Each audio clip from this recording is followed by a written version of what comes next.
Hey guys, welcome back to another episode of Elevate. My name is Jessica. My name is Darwin. And today we're going to be talking about stop trying to give your kids everything you never had. I can't. Isn't that something that we've all said as parents? I think a lot of us can relate to this. Facts. And I think, this is not, again, we're not counselors, we're not therapists, we're not none of those things. We're just talking from life experiences and what we think is the best way to move forward as a society or for us, our opinion. And for me, lately, I've noticed that we do say this a lot because I've said this myself. Yeah. This is not coming from a point of, trying to come at anyone, because I think a lot of us have had this thought. And the thing is, I'm starting to feel like we might be doing our kids a disservice. You look fly, girl. Thank you. Yeah, you can continue. So, yeah, I think we might be doing our kids a disservice because we're so focused and in this mentality of, I'm going to give my kids everything I never had, that we start to spoil them rotten. And I don't know about you guys, but there's nothing cute about a spoiled little brat. That's for sure. I think as parents, our goal should be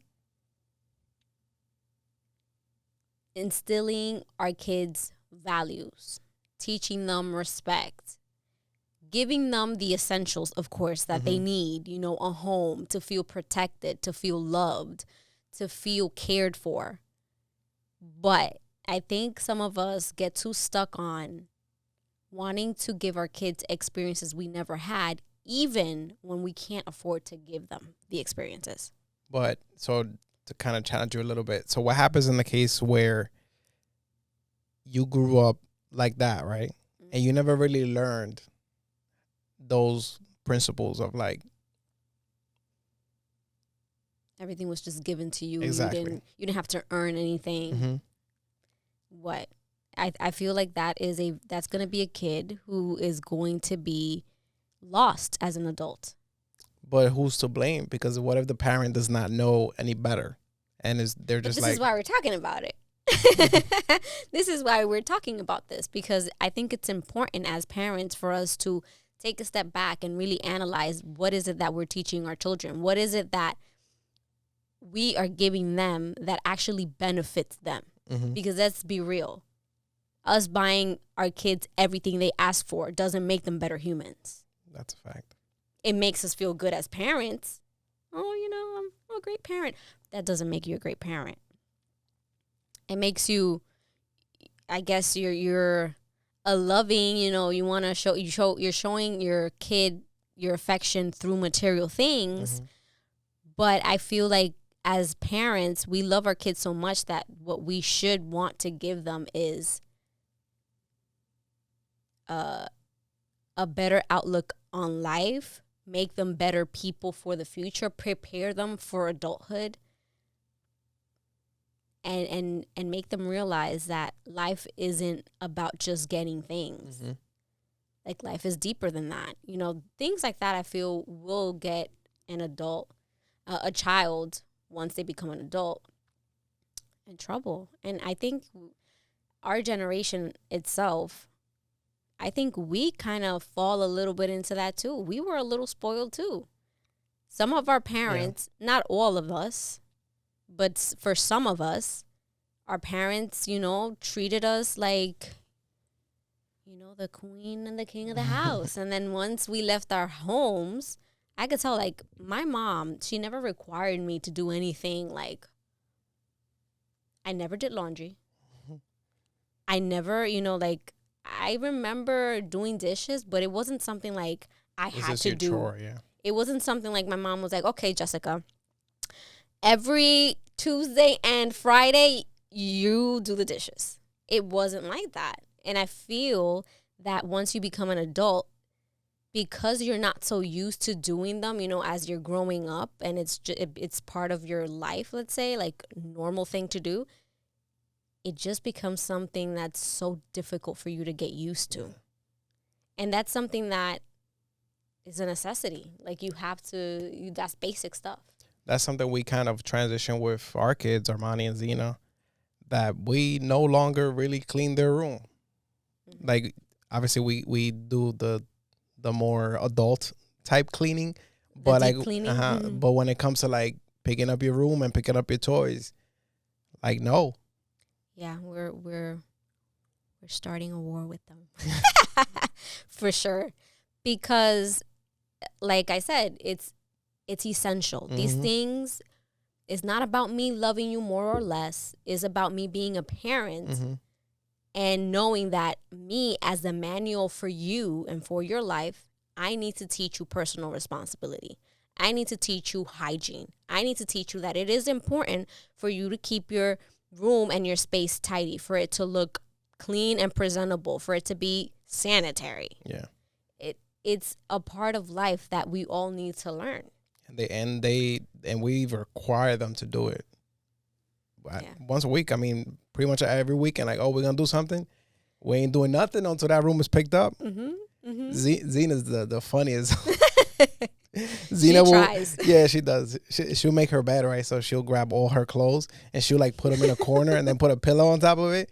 And then fix the rest of the bed. And it looks amazing, but we know that she puts she just tries to make it look as neat as possible so that when you go inside the room, you're like, oh, she picked up. Which is fine because we know she can't fold, so we'll fold the clothes. Yeah, she's 4, about to be 5, but at least she's trying and she knows, I want her to keep it neat.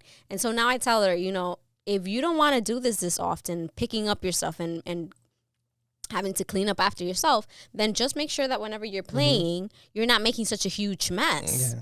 This also teaches them accountability. Like now in the back of her head, she's like, wait a minute, if I make my room too messy and I don't clean up after myself every time I make a mess, I'm going to have a huge mess by the end of the week. Mm-hmm. And my mom is not going to be too happy with that. And I'm going to have to clean up an even messier room.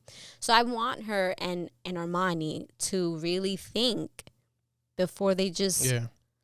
trash the entire room. I mean, these kids, I know I'm not the only one. We're not the only ones.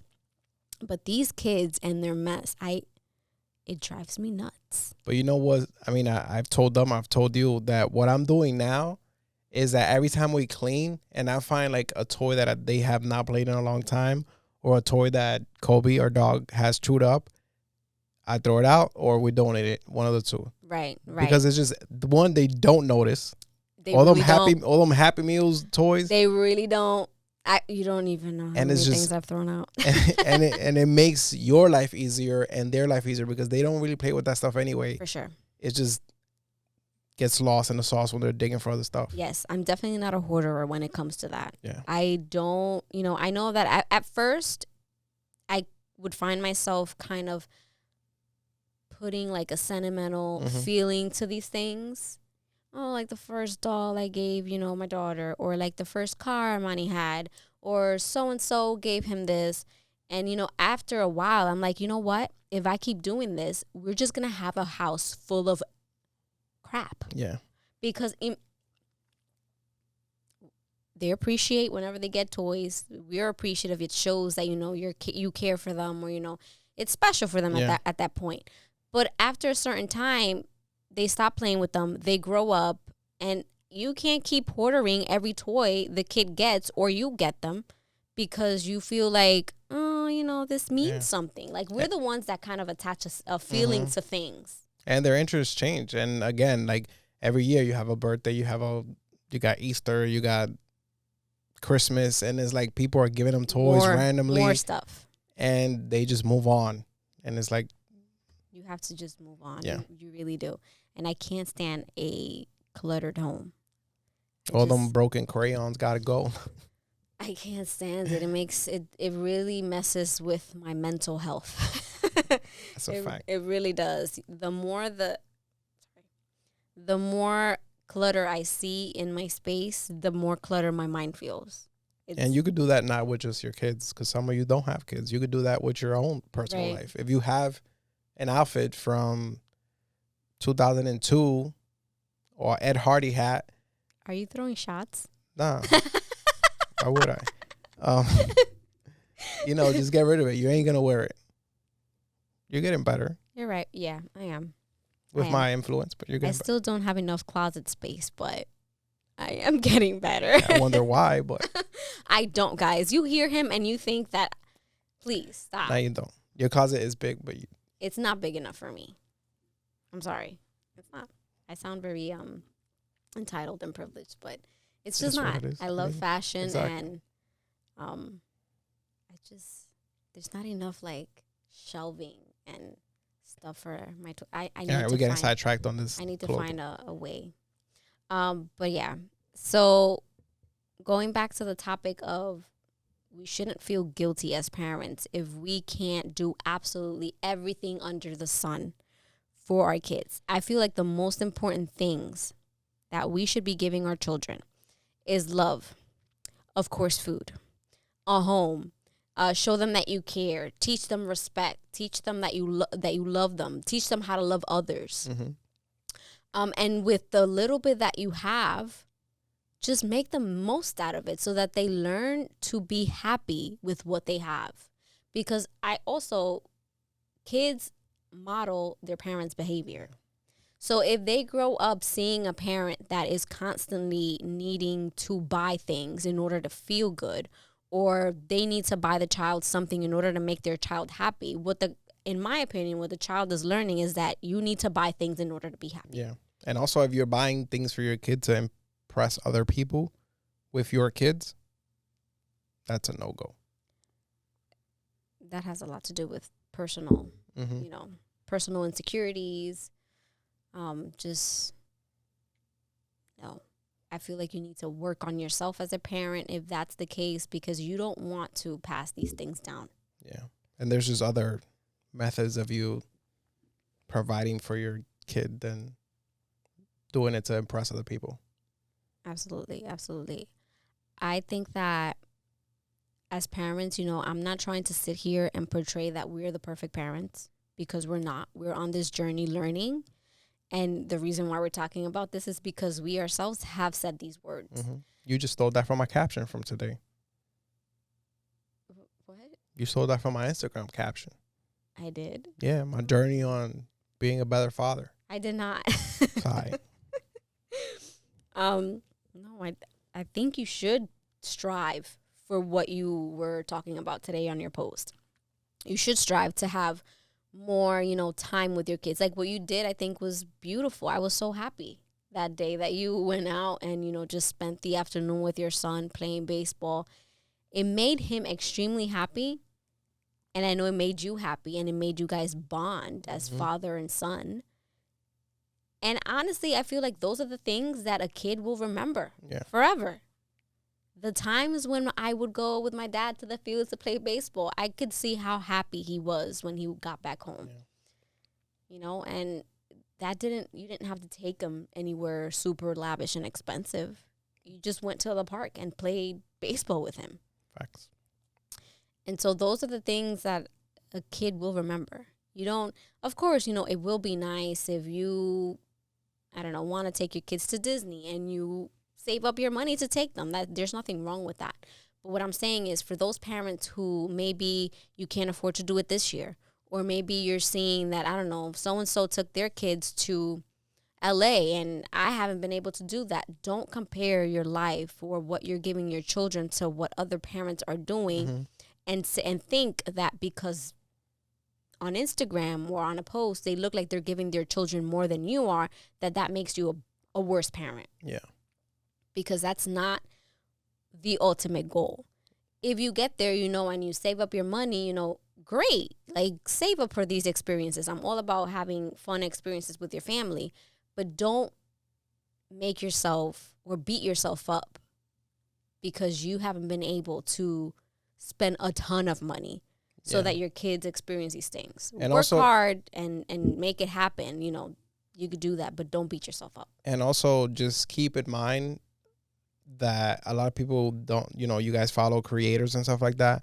You will see families that do a lot of events and a lot of activities, and you're like, wow, like how can these people do all of this stuff? Most of that stuff, not all of it, most of that stuff are brand collaborations. People like, you also see that. Yeah, we reach out to to a certain venue or something that has an activity going on, and you exchange content, or they pay you, or different things, and it feels like you're online, and you're like, wow, these people went to Disney, wow, these people went to Nickelodeon, wow, they're in this resort, and you're like, how are they affording this? Like, Yeah. but it's that they're not usually paying. Maybe they'll pay for one or two, but a lot of them is just, that's how content creation works, and being an influencer and all of that. So Right. That's also very important when you're scrolling down. You know, you have to keep that in mind. If you are watching a content creator or someone who does reviews for your entertainment and for your information, you have to keep that in mind, that it's not that this person has all this money in the world to splurge on their kids, but more so that they're trying to bring you information so that you could be informed for whenever you want to go to these places with your kids, and you don't have to be dishing out money or maybe on a place you might not really like. exactly. And don't feel like, oh my God, look, they're just going for free. Like, it is free, but you're working when you're there. Like, you have to create content for that thing, and that requires you to get home and edit that content. And if you didn't like it, you need to post that you didn't like it, and so on and so forth. So it's not like, oh my God, it's so free. And if you feel like it's so easy, you can do it too, because you can become a content creator. You can reach out to brands, and that's how it works. You do the grinding, you do the working, and then you get to work with brands.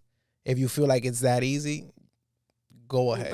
Right. It takes a lot of planning and organization. It really does, especially when you're doing these activities with your kids and you're involving them, and you know you have to get them to certain places at a certain time, or depending on what type of event it is, it does take a lot of organization and planning on your part. But No, and just think about the fact that, especially us that we got kids, like we made a contract with this brand that we're gonna create this content, and realize that we got kids, and those kids could act.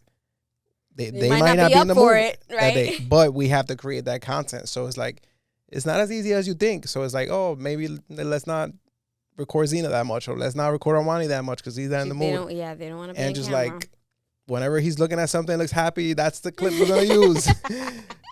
Like with everything in life, right? You know, that's why it's so important to not compare your life to someone's highlighted reel. Because obviously, no one is going to be recording the worst part of their day. Nobody's going to record that. I mean, you have some people out here being vulnerable, and I'm still that type of person who feels like everything should not be on the internet. Yeah. And just because you see that, you know, my feed looks, you know, I'm always happy, or I'm always doing happy content, doesn't mean that I don't have down, that I don't have lows, that I don't feel sad sometimes, that I don't feel myself sometimes, that I feel, you know, it might be a little depressed, a little anxious, that I'm human. I mean, but, you know, but for me personally, I feel like I don't want to share stuff that isn't going to elevate people. Not because I want to seem supernatural to you, but because I want my page to bring happiness. I mean, there have been times that you didn't want to fully be on camera, like you wasn't, and we came in, and you still was in it in the video, but it was like strategically done. But these are things that people don't like think about, that goes into these things that they think is like very easy for content creators. Yeah.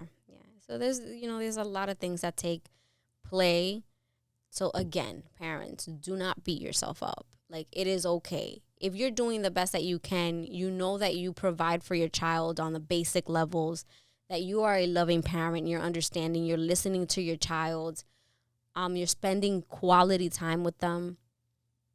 Everything else is a bonus. It's not a necessity. So, anything else you want to add to that? No, I totally agree. How many minutes has it been? 19.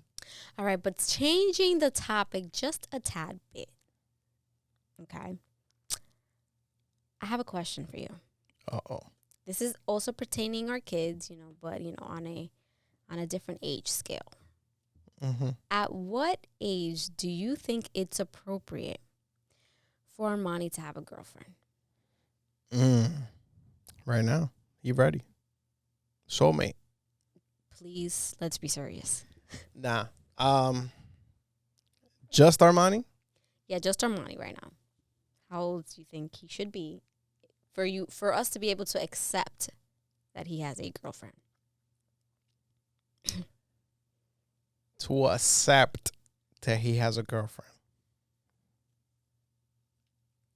Well, I'm gonna give you a general, because I feel like for Armani and Zena is the same thing. Like I don't have a like Zena is 12 and Armani is 15. It's just Give yourself a round of applause, please.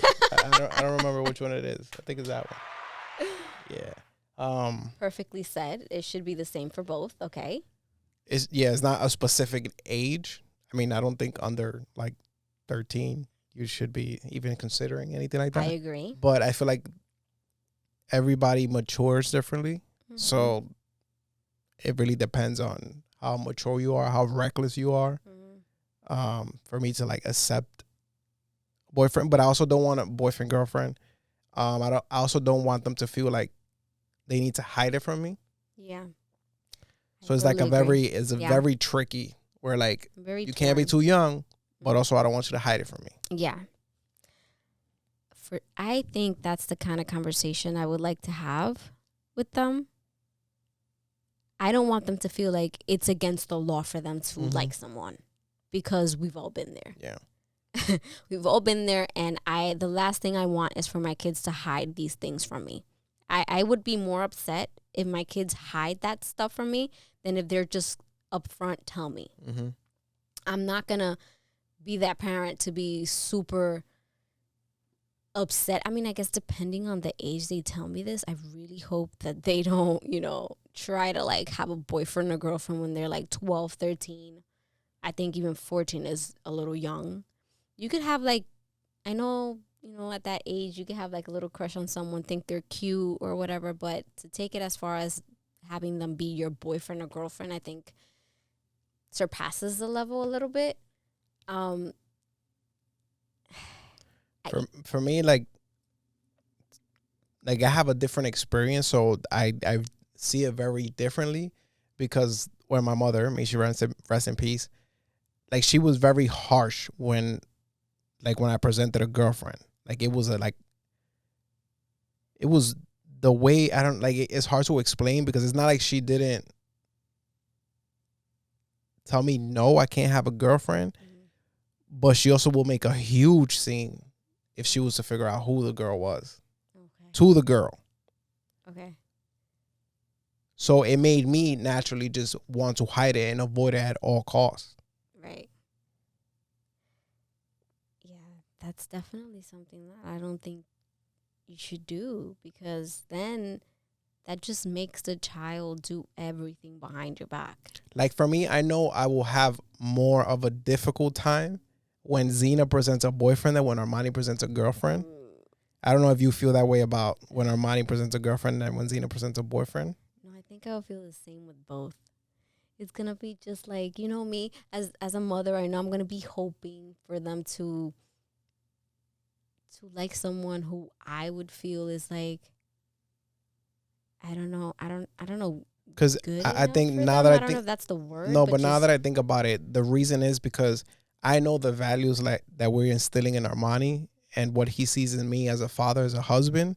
And I know he wants to transition that into his own life. Be that type of person. Exactly. I mean, we would hope so. Exactly. But I mean, we're the role model. So he should be seeing, and everybody who's around us, he sees that. Hopefully. Exactly. That's and then, happens. So I know how he would hopefully treat whatever girlfriend he has. But for Zena, I don't know what values that boy is going to bring or what he was taught. Well, they say that usually we look for men similar to our dad. Yeah, but when you're like that young. Yeah, I don't know. It's very difficult because, I mean, I think at that age, it's just like, you're cute, you're cute. Yeah, I know. It has a lot to do with like the kid's environment. Yeah. I honestly think that. I think that's one of the reasons why I feel it's so important for your kid to make sure that your kid is in the best environment that they can possibly be. Because, I mean, let's face it, not every environment is going to be super, no environment is going to be super clean of everything. Yeah. There's bad stuff everywhere, but you want them to be in the cleanest or best environment possible. Yeah. So I really hope that at that point, when they're at that point, the teenagers, that hopefully they won't be focused on that. Yeah. That they'll be focused on just becoming better people, on just learning and, doing teenage fun things instead of like focusing on love. But then again, sometimes you can't help it. Sometimes I feel like it's kind of destiny. Yeah, it's a stage that you have to go through, like right. crushes, and you're cute, you're not cute, and sometimes you just find the person that is it in high school. Yeah. I mean, I found you in high school, and it wasn't, that, I guess, serious, but kind of it was, because we were. But that's high school. Like, I feel like at middle school, you already start like.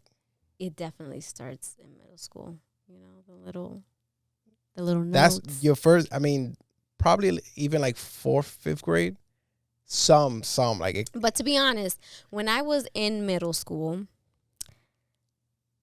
boys, I had crushes, and I did, like it was very sano though, like very. Yeah. I But what I mean is, like, you still have a boyfriend, a crush, a girlfriend. Yeah, like, yeah. You still experiment that. I hope my children are like me when I was in middle school, because if they are, but I wasn't bad at all. But I think the big transition is like once you go to high school, because that's when it could potentially just be like a high school thing, or it could potentially be a long-term thing. Yeah, it could be.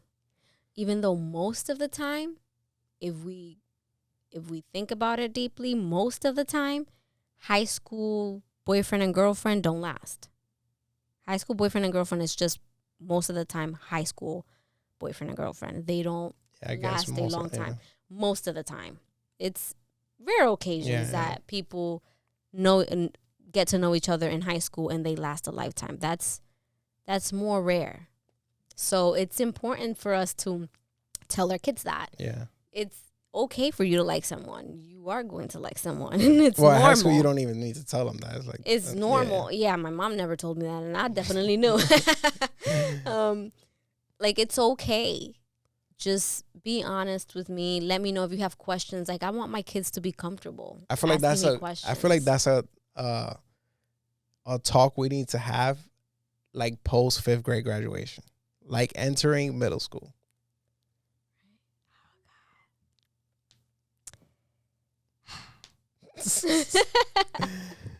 Yeah. No, but I definitely want to be that parent. And I want to, like, whenever my kids like someone enough, let's say in high school, to consider wanting to be their boyfriend or girlfriend, I want to know this kid. Like, I want to know.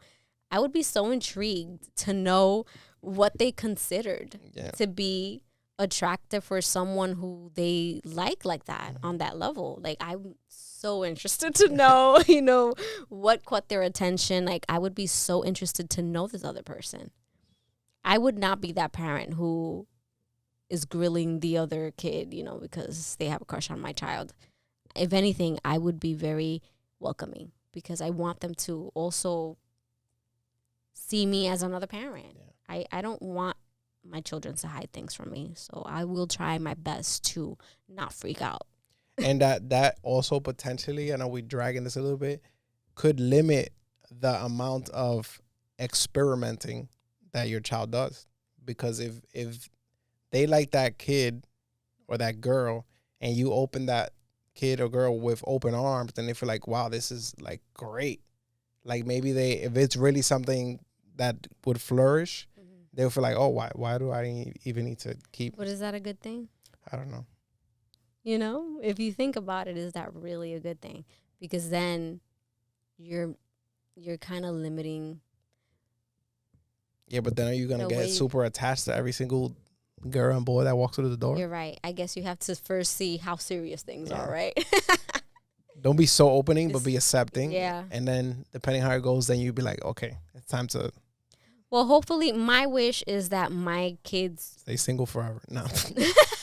My wish is that my kids don't feel that strong emotion so young. I really hope that they really focus on themselves, that, they get into as many activities as possible, that they develop, into this amazing, strong young woman and young man.